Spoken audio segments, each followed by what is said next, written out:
اس وقت آپ کو لیے چلیں گے اسلام آباد، جہاں حکومت کی معاشی ٹیم پریس کانفرنس کر رہی ہے. لانگ ٹرم کنٹینیوڈ سسٹینیبل ایک اسٹریٹجی جو عمران خان صاحب کی اس پاکستان کو دنیا میں ترقی یافتہ ملک بنانے کے لیے جو ویژن ہے یہ بجٹ اس کو ریالٹی میں کنورٹ کرے گا. تو شیخ صاحب میں آپ کی ٹیم کی شکر گزار ہوں. دس از اپ ٹو یو کہ know how you will explain to them. جی بسم اللہ الرحمن الرحیم. السلام علیکم. میں بہت شکر گزار ہوں آپ کا کہ آپ یہاں آئے اور ہمیں موقع دیا کہ ایک دوسرے سے بات چیت کریں اور آپ کے توسط سے پاکستان کی پبلک کے ساتھ بھی بات چیت کی جائے. بجٹ کا پیش ہونا ہمیشہ ایک اہم ایونٹ ہوتا ہے ایک اکنامک کیلنڈر میں، اور اللہ کا شکر ہے کہ یہ بجٹ اچھے انداز میں پاس ہوا. اور ہماری کوشش، اس حکومت کی کوشش یہ رہی ہے کہ ہر چیز ٹرانسپیرنٹ ہو، اس میں شفافیت ہو، ہر چیز کو عوام کے سامنے پیش کیا جائے اور سچ بولا جائے. تو یہ بجٹ بھی ان ویلیوز کی عکاسی کرتا ہے، اور ہماری کوشش یہ ہے کہ آپ کے سامنے جو بھی اقتصادی صورتحال ہے اس کو بغیر چھپائے پیش کیا جائے، اور ساتھ ہی ساتھ جو اقدامات لیے جا رہے ہیں اس مشکل وقت سے نکلنے کے لیے اور پاکستان کے عوام کو خوشحالی کی جانب لے جانے کے لیے ان پہ بھی بحث ہو اور اس کو بہتر سے بہتر انداز میں ان اقدامات کو عملی طور پہ اڈاپٹ کیا جائے. اس بجٹ کا جو سینٹر ہے، جو محور ہے، وہ پاکستان کی پبلک ہے اور پاکستان کے شہری ہیں. کیوں کہ کوئی حکومتی قدم اس کی اچھائی یا اس کی کامیابی کا ایک ہی پیمانہ ہے، اور وہ یہ ہے کہ وہ پاکستان کے عوام کے لیے کتنی بہتر ہے. تو اس کے جو 5 بنیادی ایلیمنٹس ہیں وہ میں آپ کے سامنے پیش کر رہا ہوں بجٹ کے. پہلی چیز یہ ہے کہ جب یہ حکومت آئی تو ہم ایک بحران کی سچویشن میں مبتلا تھے، جس سے ہم ابھی تک نکلنے کی کوشش کر رہے ہیں. پہلی چیز یہ تھی کہ ہمارا جو ایکسٹرنل فرنٹ، یعنی جو ہمارا خارجی فرنٹ ہے، جس کے اندر ہماری امپورٹس، ایکسپورٹس اور فورن لونز ڈالر خرچ کر رہے تھے امپورٹس کے اوپر، جو تقریباً $60 بلین تک پہنچ گئی تھی، اور دوسری جانب ہم جو ایکسپورٹس کر رہے تھے، یعنی جو ہم ڈالرز کما رہے تھے، اس کی تعداد کوئی $20 بلین کے قریب تھی. تو یہ ایک بہت بڑا گیپ تھا جس کی وجہ سے ہمارا روپیہ جو تھا وہ ڈالرز کے مقابلے میں گر رہا تھا یا اس پہ سٹریس تھا، کیونکہ ایک تو ہم نے لونز بورو کیے ہوئے تھے ڈالرز میں، دوسری جانب ہم کمانے کی بجائے ہمارے جو خرچ تھے ڈالرز کے وہ کئی گنا زیادہ تھے. تو پہلی کوشش یہ ہوئی کہ اس ایکسٹرنل تھریٹ کو قابو کرنے کے لیے ہم نے کچھ امیڈیٹ سٹیپس لیے پچھلے چند مہینوں میں. اور اس میں کیا سٹیپس لیے گئے؟ ایک تو یہ کہ یہ جو ہمارا کرنٹ اکاؤنٹ ڈیفیسٹ ہے اس کو کیسے کم کیا جائے. تو اس کے لیے امپورٹس، یعنی باہر سے جو چیزیں آتی ہیں ان کو کم خریدنے کے لیے ان پر ٹیرفس لگائے گئے، اور خاص طور پہ جو لگژری آئٹم ہیں، جو فنشڈ پروڈکٹس ہیں. اور یہی سلسلہ اس بجٹ میں بھی برقرار ہے، اور اسی وجہ سے کرنٹ اکاؤنٹ ڈیفیسٹ جو ہے، جس کی $20 بلین اماؤنٹ تھی جب یہ حکومت آئی، اس سے اس سال کے دوران جب یہ سال مکمل ہو رہا ہے تو $13.5 بلین تک لایا گیا، یعنی اس میں تقریباً $7 بلین کی کمی کی گئی. اور اب جو نیا بجٹ ہم پیش کر رہے ہیں اس میں ایسے اقدامات تجویز کیے گئے ہیں کہ اس نمبر کو، جو کرنٹ اکاؤنٹ ڈیفیسٹ ہے، اس کو 13.5 سے گرا کر $7 بلین تک لے جایا جائے. تو یہ ایک اچھی کامیابی ہوگی، اور اس کی وجہ سے جو ایکسپورٹ اور امپورٹ میں گیپ ہے وہ کم ہوگا، اور ہمیں اپنے جو روپیہ ہے، جو کرنسی ہے، اس پہ پریشر بھی کم کرنے میں مدد ملے گی. دوسری چیز جو ایکسٹرنل فرنٹ کے اوپر ہم اپنے تھریٹ سے ڈیل کرنے کے لیے ہم نے کی کہ ہم نے کوئی $9.2 بلین جو ہیں موبلائز کیے bilaterally from China, Saudi Arabia and UAE. اور اسی طرح سے سعودی عربیہ سے ہم نے $3.2 بلین کی ایک پیٹرولیم پروڈکٹس کے لیے جو ہے ڈیفرڈ پیمنٹ کی فیسلٹی لی, یعنی ہم پیٹرول پروڈکٹس خریدیں لیکن اس کی پیمنٹ جو ہے وہ ڈیفر ہو, اور یہ 3 سال کی فیسلٹی ہے. ساتھ ہی ساتھ اسلامک ڈیولپمنٹ بینک سے اسی طرح کی ایک فیسلٹی لی گئی ڈیفرڈ پیمنٹ کی جو $1.5 بلین ہے. اور ایک اور فرینڈلی کنٹری قطر سے ابھی حال ہی میں معاہدہ ہوا $3 بلین کا, اور انہوں نے بھی پہلا $0.5 بلین ٹرانسفر کر دیا ہے ہمارے ریزروز میں. اور IMF کے ساتھ جو ہماری پارٹنرشپ ہے اس کا جو ٹائم ٹیبل ہے ہم اس پہ چل رہے ہیں, اور 3 تاریخ کو ان کا بورڈ جو ہے انشاءاللہ اگر every thing stays on course تو وہ $6 بلین کا جو یہ پیکیج ہے وہ اپروو کرے گا. اور اسی سے کیوں لیتے ہوئے ایشین ڈیولپمنٹ بینک نے بھی ہمیں $3.4 بلین کمٹ کیے ہیں, جس میں سے $2.1 بلین جو ہیں اس آنے والے سال میں ڈسبرس ہوں گے. اور اسی طرح کی امید ہم ورلڈ بینک سے بھی رکھ رہے ہیں. تو یہ تو وہ چیزیں تھیں کہ جس میں ہماری کوشش ہوئی کہ ایک تو ڈالرز کو جنریٹ کیا جائے, اور یہ جب انٹرنیشنل ایجنسی سے آپ ڈیل کرتے ہیں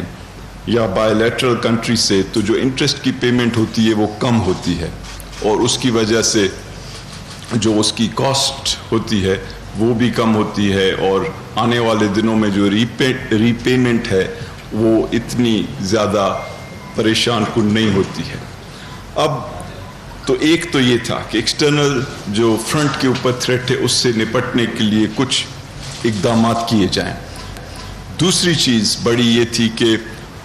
ہم نے فیصلہ کیا کہ اپنے جو اخراجات ہیں حکومتی اخراجات ان کو بہت ہی سخت انداز میں کم کیا جائے.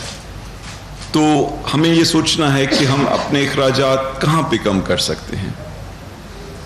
اور یہ فیصلہ کیا گیا کہ جہاں بھی ہم کر سکتے ہیں اسے کریں. اب ہمیں اس سال آنے والے سال میں 2,900 بلین جو ہیں یعنی 2.9 ٹریلین یا 2,900 بلین جو ہیں وہ ہمیں ماضی کے لیے ہوئے قرضوں کی انٹرسٹ پیمنٹ یعنی ڈیٹ ری پیمنٹ جو ہے کرنی ہے. اب اس سے کوئی ہم بچ نہیں سکتے, یہ ہمارے لیے ہوئے قرض نہیں ہیں, لیکن یہ ہماری ذمہ داری ہے کہ ہم یہ قرضے واپس دیں, کیونکہ پاکستان کو خدا نہ خواستہ ڈیفالٹ کی سچویشن میں کبھی بھی نہیں لے جایا جا سکتا. تو ایک اس سے ہم بچ نہیں سکتے, اور یہ ہم انشاءاللہ دیں گے. دوسری جانب اگر جو بھی ریونیوز جمع ہوتے ہیں جو ڈویزیبل پول میں جاتے ہیں اس میں سے 57.5% جو ہے وہ صوبوں کا حق ہے, اور اس سے بھی ہم کانسٹیٹیوشنلی بچ نہیں سکتے, وہ ہمیں ہر صورت میں صوبوں کو دینے ہیں کیونکہ یہ کانسٹیٹیوشنل ریکوائرمنٹ ہے. تو اب سوال یہ کہ ہم کہاں پہ جو ہے اخراجات کو کم کر سکتے ہیں. پہلی چیز جو سویلین حکومت ہے فیڈرل گورنمنٹ کی, وہاں پہ ہم نے فیصلہ کیا کہ اس کو پچھلے سال کے مقابلے میں اس بجٹ میں 50 ارب روپے کم کیا جائے. تو یہ فیصلہ کیا گیا. اگرچہ قیمتیں بڑھی بھی ہیں اور لوگ پروتے ہیں کہ ان میں ان کو اضافی بجٹ ملے گا, لیکن اس کے باوجود اس بجٹ میں یہ فیصلہ کیا گیا کہ اخراجات سویلین گورنمنٹ کے 50 ارب روپے کم کیا جائے. اور یہ بھی فیصلہ کیا گیا کہ کم کیا جائے فرام دا ٹاپ, یہ نہیں کہ باقی سب کا کاٹ دیا اور اپنا نہیں کاٹا. تو 10% سیلریز یعنی جو تنخواہ ہے حکومت کے لوگوں کی وہ بڑھائی گئی, لیکن ان لوگوں کی جو 1 سے لے کر 16 گریڈ تک ہے. یہ فیصلہ بھی کیا گیا کہ 17 گریڈ سے لے کر 20 گریڈ کے لوگوں کی بڑھائی جائے, لیکن فقط 5%. اور جو 20 گریڈ سے اوپر کے سرکاری افسر ہیں ان کی 0% بڑھائی گئی، یعنی ان کی تنخواہیں نہیں بڑھائی گئی. تو جو بڑے سے بڑے افسران ہیں، جو سیکرٹری صاحبان ہیں، جو بڑے ڈی جی صاحبان ہیں، ان میں سے کسی کو تنخواہ میں اضافہ نہیں دیا گیا. اور یہ اس میں جنرل صاحبان بھی شامل ہیں، چاہے وہ سویلین بڑے لوگ تھے یا آرم سروسز کے بڑے لوگ تھے، ان کی سیلریز نہیں بڑھائی گئی. اور کابینہ کی تنخواہ گھٹائی گئی، 10% جو ہے کابینہ کے ممبران کی گھٹائی گئی. تو یہ ایک میسج ہے کہ یہ جب ہم کہتے ہیں کہ کفایت شعاری ہو، ہم اپنی حیثیت سے چلیں، تو it starts at the top. Similarly جس طرح پچھلے سال بھی پرائم منسٹر ہاؤس اور اس طرح کی جو ہائی پروفائل چیزیں ہیں جو ٹاپ پہ امپیکٹ ہوتا ہے جن کا، ان کی بھی بجٹ کم کی گئی، اور اس سال آنے والے بجٹ میں بھی اس کو کم کیا گیا. اب ڈیفنس کی طرف آئیں. یہ پاکستان کی تاریخ میں ایک پہلا موقع ہے کہ آرمڈ سروسز کی لیڈرشپ نے، اور میں اپریشیٹ کرنا چاہتا ہوں اس میں خصوصاً جنرل باجوہ کا رول، کہ سب نے مل کر یہ فیصلہ کیا کہ آرمڈ سروسز کی جو بجٹ ہے اس میں بھی کوئی اضافہ نہیں کیا جائے گا، تاکہ ہم سب یونائٹڈ ہوں یہ عزم ظاہر کرنے کے لیے کہ ہم مل کر سیکریفائس دینا چاہتے ہیں. اب تیسری چیز یہ کہ ہم نے پھر سوچا کہ اگر ہمیں کہیں کچھ پیسے استعمال کرنے ہیں تو وہ کس پہ کیے جائیں، اور ہم نے فیصلہ کیا کہ یہ 2 طرح کے گروپس ہیں جن پر ہمیں حکومتی پیسے جو ہیں استعمال کرنے چاہیے. اور اس میں پہلا جو گروپ تھا وہ پاکستان کے کمزور ترین لوگ تھے. ہم نے کہا کہ اگر حکومت کوئی پیسہ کہیں خرچ کرے گی تو وہ پاکستان کے جو کمزور طبقے ہیں، جو بھولے ہوئے طبقے ہیں، جو ماضی میں پیچھے رہ گئے ہیں، ان طبقوں کے اوپر خرچ کیا جائے گا. اور اسی لیے جو ہمارا سوشل سیفٹی نیٹ ہے، یعنی جو پروٹیکٹ کرتا ہے کم آمدنی والے لوگوں کے لیے، غریب لوگوں کے لیے، ان بیواؤں کے لیے جو اپنے گھر کی ہیڈ ہیں اور چلا رہی ہیں، اس کے لیے جو بجٹ ہے اس کو دگنا کیا گیا. پچھلے سال یہ 100 ارب تھا، اس سال اس سے بڑھا کر 191 ارب کیا گیا. اور اس میں لوگوں کو خصوصاً خواتین کو کیش ٹرانسفرز دیے جائیں گے. اس میں صحت کارڈ بنایا جائے گا کہ اگر کوئی غریب بیمار ہو جاتا ہے تو ایسے نہ ہو کہ وہ ساری عمر کے لیے مقروض ہو جائے، بلکہ اس کو ایک ہیلتھ انشورنس کی پروٹیکشن ہو. تو یہ صحت کارڈ بھی ان کو دیا جائے گا، اور اسی طرح کی چیزیں ان کو پروٹیکشن کے لیے دی جائیں گی. دوسری چیز جو ہم نے کی اگین کمزور ترین لوگوں کی پروٹیکشن کے لیے، ان کی حفاظت کے لیے، وہ یہ کیا کہ اگر خدا نخواستہ بجلی کی قیمت بڑھتی ہے، کیونکہ اگر باہر کی دنیا میں تیل کی قیمتیں بڑھیں تو پھر یہاں پہ اس کا اثر پڑتا ہے بجلی کی قیمت پر، کیونکہ تیل استعمال ہوتا ہے بجلی بنانے میں. تو ہم نے یہ فیصلہ کیا کہ اگر کبھی تیل کی قیمت بڑھنے کی وجہ سے بجلی کی قیمت بڑھے تو پاکستان کے جو چھوٹے کنزیومر ہیں، چھوٹے صارفین جو ہیں،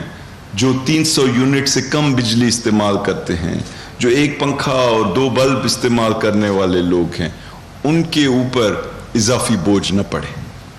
اور اس کے لیے 216 ارب رکھے گئے ہیں بجٹ میں،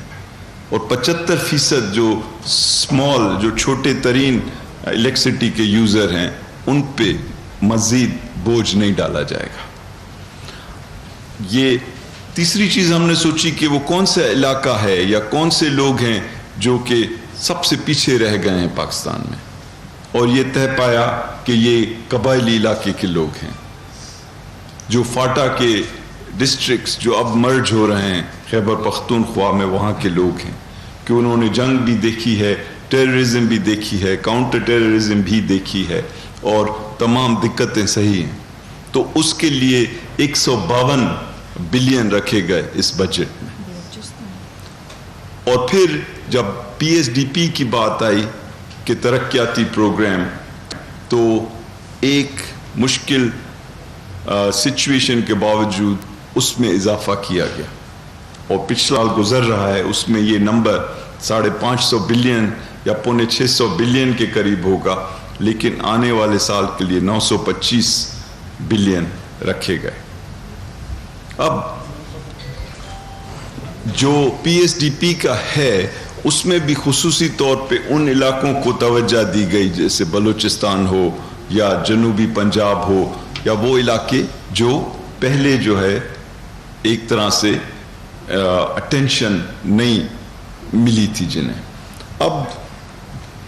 چوتھی چیز کہ ہم نے دوسرا کون سا گروپ ہے جس کو ہم نے سمجھا کہ انہیں بھی مدد کی جائے. یہ گروپ پاکستان کی جو معیشت چلانے والے لوگ ہیں، یعنی پاکستان کی انڈسٹری چلانے والے لوگ ہیں، جس کی چلنے کی وجہ سے لوگوں کو جابز ملتی ہیں، جس کے چلنے کی وجہ سے انڈسٹری کی پروڈکشن بڑھتی ہے، اور جس کے چلنے کی وجہ سے ایکسپورٹس بڑھتی ہیں. تو ہم نے اپنے انڈسٹریلسٹ کے لیے کیا رکھا اس بجٹ میں؟ ہم نے کہا آپ کو بجلی جو ملے گی وہ سبسیڈائزڈ ہوگی، یعنی حکومت اس میں شیئر کرے گی بلز دینے میں. ہم نے کہا آپ کی جو گیس ہے اس کی جو قیمت ہے اس میں حکومت شیئر ڈالے گی، یعنی سبسڈی دے گی. ہم نے کہا جو آپ لونز لیں گے اپنے بزنسز کو بڑھانے کے لیے، وہ آپ کو لونز کی قیمت سے سستا کر کے دینے کے لیے حکومت اس میں پیسے ڈالے گی. ہم نے کہا کہ اگر آپ را مٹیریلز خریدتے ہیں دنیا سے اپنی انڈسٹری کے لیے، تو ہم اس میں باہر سے جب آپ امپورٹ کریں گے تو جو ٹیرفز لگے ہوئے ہیں، یعنی ان پہ جو ٹیکس لگے ہوئے ہیں، ہم ان کو صفر کریں گے. اور اس طرح سے تقریباً 1650 پلس 1650 سے زیادہ جو را مٹیریل کی جو ٹیرف لائنز ہیں ان کو ہم نے ان پہ تمام ٹیکس ختم کر کے ان کو زیرو ٹیکس کر دیا. تو اس میں ہزاروں را مٹیریلز ہیں جس کی امپورٹ ٹیرف کو ہم نے زیرو کیا تاکہ ان کی کاسٹ آف ڈوئنگ بزنس کم ہو، ان کی جو انپٹس ہیں وہ جتنی سستی ہو سکتی ہیں وہ ہوں. اس کے بعد ہم نے انڈسٹری کو انسینٹیو برقرار رکھا کہ کسی ایکسپورٹ کے اوپر کوئی ٹیکس نہیں لگا. تو کئی بار یہ بات چل رہی ہے کہ گویا ایکسپورٹس والے سیکٹرز کے اوپر بھی کوئی ٹیکس لگا ہے. یہ بات قطعاً غلط ہے. ایکسپورٹس کے اوپر کوئی ٹیکس نہیں. جو چیز ہم کہہ رہے ہیں وہ یہ ہے کہ اب کپڑا ایکسپورٹ کر رہے ہیں تو اس پہ ٹیکس نہ دیں، لیکن اگر آپ وہی کپڑا لبرٹی مارکیٹ میں بیچ رہے ہیں یا بلو ایریا میں بیچ رہے ہیں یا کراچی میں زینب مارکیٹ میں بیچ رہے ہیں تو اس پہ ٹیکس دیں، جس طرح اور لوگ بھی ٹیکس دیتے ہیں. کیونکہ دیکھیں کوئی اگر 1000 یا 1200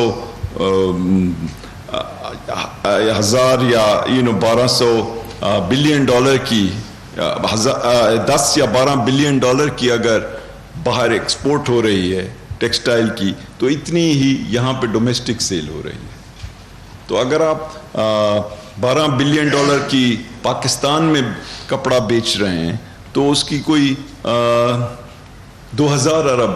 بن جاتی ہے قیمت. اب آپ کو پتہ ہے کہ کتنا ٹیکس ہمیں ملتا ہے اس میں سے. اس 2000 ارب کے یا 1800 ارب کے کپڑا بکنے پہ ہمیں 6 ارب روپے ٹیکس ملتا ہے. تو ہم یہ گزارش کر رہے ہیں اپنے جو انڈسٹریلسٹ بھائی ہیں کہ ہم آپ کو ہر طرح کی مراعات دینے کو تیار ہیں، لیکن آپ ہمارے ساتھ کوآپریٹ کریں اور ڈومیسٹک سیلز یعنی اندرون ملک جو سیلز ہیں ان پہ آپ ٹیکس دیں. اور یہی ہمارا 5واں ستون ہے اس بجٹ کا. پہلا کہ خارجی جو تھریٹ ہے ہماری اس کو مینیج کیا جائے. دوسرا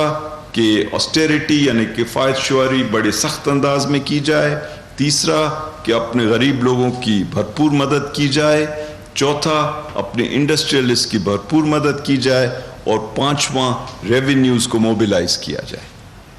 اور اس کے لیے سخت سے سخت اقدامات اگر ضروری ہوں تو ان سے بھی گریز نہ کیا جائے۔ اور اس کا ٹارگٹ جو ہے ہم نے 5,500 ارب رکھا ہے آنے والے سال کے لیے۔ کچھ لوگ سمجھتے ہیں کہ یہ بڑا ٹف ٹارگٹ ہے، لیکن دراصل ہمیں چارہ نہیں اس کے سوا کہ ہم اپنے امیر طبقوں سے ٹیکس لیں، اور کیونکہ پاکستان میں جو امیر طبقے ہیں وہ دنیا کے تمام یا اکثر یا بہت زیادہ ملکوں سے کم ٹیکس دیتے ہیں، بلکہ ہمارے خطے کے جو دوسرے ملک ہیں وہاں سے بھی بہت کم ٹیکس دیتے ہیں۔ تو یہ جو سلسلہ ہے یہ ایسے نہیں چل سکتا، تو اس لیے یہ ٹارگٹ رکھا گیا ہے، اور نئے چیئرمین FBR شبر زیدی صاحب جو کہ پرائیویٹ سیکٹر سے ہیں ان کو بھی ریکروٹ کیا گیا ہے، اور یہ ہمارے پرائم منسٹر عمران خان صاحب کی بھی ایک پرسنل انیشیٹو ہے، اور ہم سب مل کے کوشش کریں گے کہ یہ 5,500 بلین کا ٹارگٹ ہو، کیونکہ اگر یہ ہوگا تب ہی ہم وہ چیزیں کر سکتے ہیں جو لوگ چاہتے ہیں کہ گورنمنٹ کے پروگرامز ہوں جس کی وجہ سے جاب کریشن ہو، ترقیاتی سالانہ پروگرام ہو کہ اس ملک میں ڈیمز بن سکیں، ہائی وے بن سکیں، ایئرپورٹس بن سکیں، ٹرینیں چل سکیں، اور انفراسٹرکچر کے علاوہ جو عام انسان کی بنیادی ضروریات ہیں وہ پوری ہوں، ہاسپٹلز لگیں، پینے کا پانی ملے، شہروں میں صفائی ہو، اسکول اور کالج اور یونیورسٹیز بنیں۔ لیکن ان سب کے لیے بنیادی شرط یہ ہے کہ ہم ٹیکسز کلیکٹ کریں، اور انشاءاللہ یہ 5واں ستون ہے۔ تو ہم ان چیزوں کو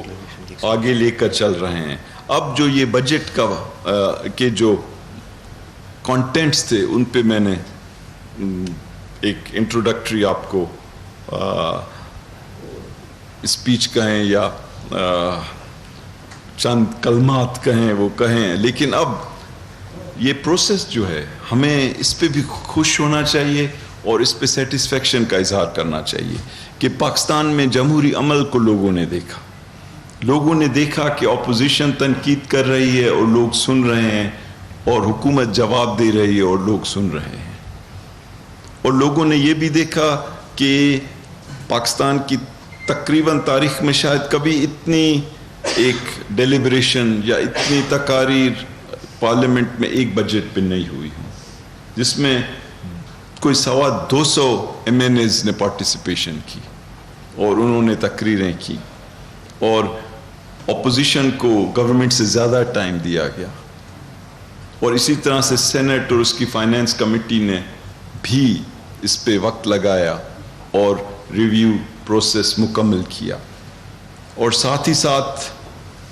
ہر ایک کو یہ حق تھا کہ وہ کٹس پروپوز کریں،